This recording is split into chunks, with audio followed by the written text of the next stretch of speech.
یہ وارننگ، یہ پیغام جاری کیا گیا ہے کہ یورپ اور یورپین ممالک، اس میں چاہے انگلینڈ یورپ میں شامل نہیں ہے، وہ اس جنگ میں شامل ہونے سے باز رہیں، اور اگر یورپ اس جنگ میں شامل ہوتا ہے تو اس کے جو نتائج ہیں وہ بڑے خوفناک اور بڑے خطرناک ہوں گے۔ ایران کی طرف سے آج جو خلیجی ممالک ہیں، جس میں ریاض ہے، جس میں قطر ہے، جس میں اور بحرین ہے، وہاں پر جو امریکن سفارت خانے ہیں ان کو آج ٹارگٹ کیا گیا ہے۔ امریکن سفارت خانوں پہ ڈرون اور میزائل حملے کیے گئے ہیں، اور امریکہ کی طرف سے جو خلیجی جو 14 ممالک ہیں جس میں اسرائیل بھی شامل ہے، وہاں سے اپنے شہریوں کو ہجرت کرنے کا، نکل جانے کا کہہ دیا گیا ہے۔ اور بے بسی کا یہ عالم ہے کہ جو تل ابیب میں، اسرائیل میں جو امریکن سفارت خانہ ہے، اس کی طرف سے یہ پیغام بھی دیا گیا ہے کہ امریکن نیشنل اپنے طور پہ یہاں سے ریجن سے چلے جائیں، ادروائز سفارت خانہ ان کی کسی قسم کی مدد نہیں کر سکتا۔ لیکن امریکہ کی طرف سے دعویٰ ضرور کیا گیا ہے، جو سینٹرل کمانڈ ہے امریکہ کی، ان کی طرف سے دعویٰ کیا گیا ہے کہ ایران کی جو کمانڈ اینڈ کنٹرول سسٹم ہے اس کو مکمل طور پہ تباہ کر دیا گیا ہے، ان کا دفاعی نظام جو ہے اس کو ڈسٹرائے کر دیا گیا ہے، ڈرون جہاں سے لانچ کیے جاتے ہیں، جو میزائل سسٹم ہے اس کو بھی جو ہے تباہ کر دیا گیا ہے۔ لیکن اسرائیل کی طرف سے بیان سامنے آ رہا ہے کہ جو موبائل لانچر کے ذریعے موبائل پھینکے جا رہے ہیں، انہیں بھی اسرائیل کی جانب سے ڈھونڈ کے ان کو ٹارگٹ کر کے ان کو تباہ کیا جا رہا ہے، تاکہ جو میزائل فائر کیے جا رہے ہیں ایران کی طرف سے، یہ سلسلہ جو ہے وہ رک سکے۔ لیکن اس کے ساتھ ساتھ ناظرین، ڈونلڈ ٹرمپ نے ایک نیا اعلان کر دیا ہے۔ امریکن پریزیڈنٹ ڈونلڈ ٹرمپ کی طرف سے یہ اعلان کیا گیا ہے کہ اگر ضرورت پڑی تو ایران میں امریکن فورسز کو بھی اتار دیا جائے گا، یعنی جو بڑی فوج ہے امریکہ کی، جیسے افغانستان میں فوج کو اتارا گیا تھا، صدر ٹرمپ کہتے ہیں کہ یہ بات خارج از امکان نہیں ہے کہ بڑی فوج کو ایران میں نہیں اتارا جائے گا۔ اگر ریکوائرمنٹ ہوئی، اگر ضرورت ہوئی تو امریکی فورس کو ایران میں ڈیفینیٹلی جو ہے اتارا جائے گا۔ اور پھر صدر ٹرمپ نے اس بات کا اعلان بھی کیا کہ اصل طاقتور جو لہر ہے اسرائیل امریکن حملوں کی، وہ طاقتور لہر ابھی آنا باقی ہے، اور بڑے پیمانے پہ صدر ٹرمپ نے کہا کہ امریکہ اور اسرائیل کی طرف سے ایران میں جو اہداف ہیں ان کو نشانہ بنایا جائے گا۔ ابھی نئی جس جنگ کا اعلان کیا گیا ہے، اللہ جانے کہ یہ کون سے ایسے نئے اہداف ہیں جسے ٹارگٹ کرنا چاہتے ہیں اپنے اسرائیل اور امریکن جو اتحادی ہیں، کہ ہم نئے جو اپنا اہداف ہیں ان کو جو ٹارگٹ کریں گے۔ لیکن اس کے ساتھ ساتھ ناظرین، اسی جنگ سے جڑی کچھ اور بھی ڈیٹیلز ہیں، وہ بھی آپ کے ساتھ ہم شیئر کر لیں۔ اور اس میں ناظرین کیا کہا گیا ہے؟ اس میں ناظرین یہ کہا گیا ہے، ایک تو جو ایران کی طرف سے ریاض کے اوپر جو اٹیک کیے گئے سعودی عرب کے کیپٹل پہ، اس کی آج سعودی جو متعلقہ ڈپارٹمنٹ ہے، وزارت خارجہ، اس کی طرف سے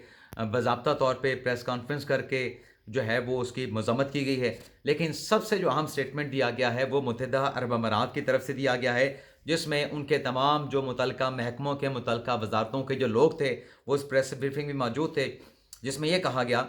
کہ یہ جو ایران کی طرف سے ہٹ کیا گیا متحدہ عرب امارات کو، ابوظہبی کو، دبئی کو، تو اس میں 3 لوگ جاں بحق ہوئے ہیں اور 68 زخمی ہوئے ہیں، اور 186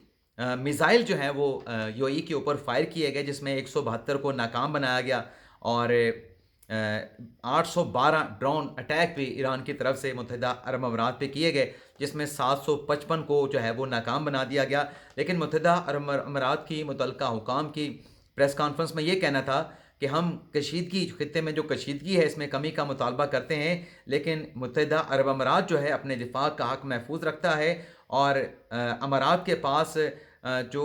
وسیع جو وسائل ہیں، جنگی جو ساز و سامان ہے، وہ سامان بھاری مقدار میں تمام وسائل موجود ہیں، اور جنگ طویل ہوتی ہے تو اس میں کسی قسم کی جو جنگی وسائل ہیں اس کی کمی جو ہے متحدہ عرب امارات کے پاس جو ہے وہ نہیں ہوگی۔ تو ایک طرف یہ اسٹیٹمنٹ بھی آ گیا ہے۔ لیکن اس کے ساتھ ساتھ ناظرین، پاکستان کے سیاسی پولیٹیکل کینوس سے بھی کچھ اہم خبریں ہیں۔ موجودہ جو خطے کی صورتحال ہے، اس نازک خطے کی صورتحال کو دیکھتے ہوئے حکومت پاکستان نے ایک بڑا فیصلہ کیا ہے۔ کل 11 بجے جو پارلیمانی جماعتیں ہیں ان کا اجلاس جو ہے وزیر اعظم شہباز شریف صاحب نے بلایا ہے، اور اس میں تمام ایسی سیاسی جماعتیں جو کہ پارلیمنٹ کا حصہ ہیں انہیں اپوزیشن لیڈر کو جو ہے وہ اس میں مدعو کیا جائے گا۔ تو حکومت کے اس فیصلے کے سلسلے میں آج جو وزیر قانون اعظم نذیر تارڑ صاحب ہیں اور جو وزیر اعظم کے مشیر ہیں رانا ثناء اللہ صاحب، وہ آج اپوزیشن لیڈران کے پاس پہنچے تھے. محمود خان اٹکزئی کے ساتھ ملاقات کی، راجہ ناصر آباد کے ساتھ ملاقات کی اور ان سے مطالبہ کیا گیا کہ خطے میں اس وقت جو کشیدگی چل رہی ہے، تو یہ جو کشیدہ صورتحال کے حوالے سے سیکیورٹی بریفنگ رکھی گئی ہے، یہ ملک کے لیے رکھی گئی ہے، یہ قومی سلامتی کے لیے رکھی گئی ہے، تو اس میں کسی قسم کا مطالبہ نہیں ہونا چاہیے اور تمام پارلیمانی جماعتوں کو اس سیکیورٹی بریفنگ میں شرکت کرنا چاہیے. لیکن اس پہ اچکزئی صاحب کا جو جواب آیا ہے اس میں یہ کہا گیا ہے کہ یہ جو بریفنگ ہے، ہمارے پاس حکومت کے لوگ آئے تھے، منسٹر آئے تھے، وزیر اعظم کے مشیر بھی آئے تھے، لیکن ہم یہ کہتے ہیں کہ یہ پورلی پارلیمنٹ کو بریفنگ دی جائے، مشترکہ پارلیمنٹ کا اجلاس بلا کے بریفنگ دی جائے، صرف پارلیمانی جو لیڈران ہیں ان کو بریفنگ نہ دی جائے. لیکن حتمی فیصلہ اچکزئی صاحب نے کہا کہ ہم شام کو بیٹھیں گے اپنے اتحاد کے لوگوں کے ساتھ، ذمہ دار رسپانسبل جو شخصیات ہیں ان سے مشاورت کرنے کے بعد ہمارا جو جواب ہوگا وہ جواب ہم حکومت کو کنوے کر دیں گے. تو کل 11:30 بجے یہ اجلاس ہونا ہے. ہو سکتا ہے کہ جب آپ یہ پروگرام دیکھیں تو یہ کل 4 مارچ بھی آ چکی ہو، تو 11:30 بجے 4 مارچ کو وزیر اعظم صاحب نے یہ اجلاس بلایا جس میں سیکیورٹی حکام جو ہے موجودہ خطے کی صورتحال کے حوالے سے جو آپریشن غصب للحق جاری ہے اس میں اب تک جو کامیابیاں حاصل کی ہیں تمام امور سے متعلق بریفنگ دی جائے گی. اجازت چاہتے ہیں ناظرین. پاکستان ہمیشہ زندہ باد.